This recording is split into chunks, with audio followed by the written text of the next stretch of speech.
రోజున బుధవారం నాడు ఎస్ఎన్సిఎం ఫార్మాలో మన ఫార్మా సిటీలో ఓ సంఘటన దొరకడం జరిగింది.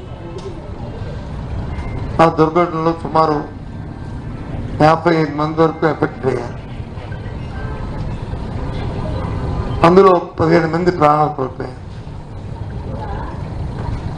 ఓ 35 మంది వరకు మరి గాయాలు పాలై హాస్పిటల్లో వాళ్ళు ఉన్న సందర్భాన్ని మా అందరికీ తెలుసు.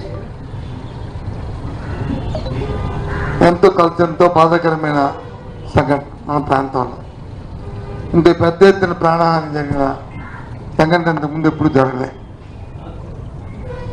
హెల్త్ ప్రాబ్లమ్స్ జరిగింది కానీ అందులో 12 మంది వరకు, తర్వాత మళ్ళీ ఇంకో 15 వరకు ఆ రోజు చనిపోవడం.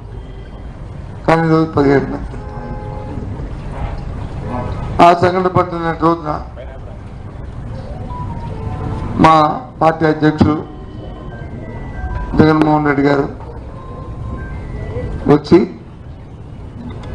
ఎవరైతే హాస్పిటల్లో ఉన్న గాయాల పాలైన ఉన్నారో వాళ్ళందరినీ కూడా వారితో పాటు మీ అందరం కూడా వెళ్ళి వాళ్ళని పలకరించి వాస్తు విషయాలు తెలుసుకొని తదుప ఆయన వెళ్తూ పార్టీ తరఫున ఎవరైతే చనిపోయిన కుటుంబాలు ఉన్నాయో కుటుంబాలకి వారి తన ప్రగాఢ సానుభూతి తెలియజేయడమే కాకుండా వారికి ఒక్కొక్క కుటుంబానికి ఒక్కొక్క 5 లక్షల రూపాయలని వారికి సహాయం చేయాలని పార్టీ నిర్ణయించింది. ఈ విషయం నిన్న వెళ్ళిపోతూ జగన్మోహన్ రెడ్డి గారు మాకు చెప్పేది ప్రకటించమని చెప్పారు. దాంతోపాటు ఎవరైతే గాయాలు అయినా ఎవరైతే హాస్పిటల్లో ఉన్న వ్యక్తులు ఎవరైతే ఉన్నారో ఇంజూర్డ్ ఎవరైతే ఉన్నారో వారందరికీ కూడా ఒక్కొక్కరికి 1 లక్ష రూపాయలు ఆర్థిక సాయం చేయాలనేది పార్టీ నిర్ణయించింది. ఇవన్నిటినీ కూడా మా పార్టీ ఆయా ప్రాంతాల్లో ఉన్న మా పార్టీ నాయకులు పెద్దలు ప్రత్యక్షంగా వెళ్ళి వారికి ప్రత్యేకంగా కలిసి మరి జగన్మోహన్ రెడ్డి గారి తాలూకా మాటగా వారికి చెప్పి వాళ్ళకి అందరికీ మా సానుభూతి తెలియజేసి వారికి ఆర్థిక సాయం మా చేతితో ఇవ్వాలనేది పార్టీ నిర్ణయాన్ని మీ ద్వారా తెలియజేస్తున్నాం.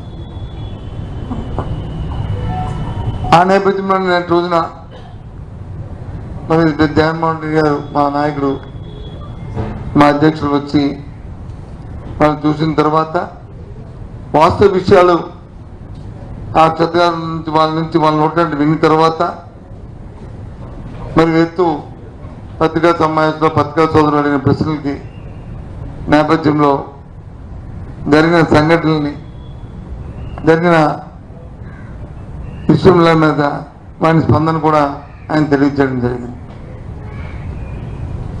పరిశ్రమలకు ఎవరు వ్యతిరేకం కాదు. ఆ ఫార్మాసిటీని ఏర్పాటు చేసిందే స్వర్గీయ రాజశేఖర రెడ్డి గారి హయాంలో. నేను ఇండస్ట్రీగా మినిస్టర్గా ఉన్నప్పుడే ఆ ఫార్మాసిటీని ఏర్పాటు చేశాం. పరిశ్రమలు రావాలి, అభివృద్ధి చెందాలి, మరి ఎంప్లాయ్మెంట్ రావాలనే ఆలోచనతోనే ఆ కార్యక్రమాన్ని చేశాం.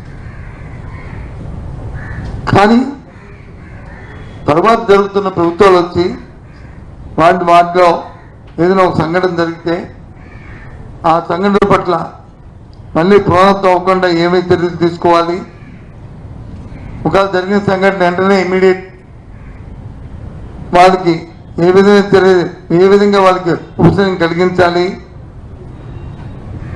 ఏ విధంగా దాని మీద రియాక్ట్ అవ్వాలి అనేది ఆలోచన చేయాలి ప్రభుత్వాలన్నీ కూడా. ఆ విషయాన్ని నిన్న ఆయన అక్కడ ప్రస్తావించడం జరిగింది పత్రికా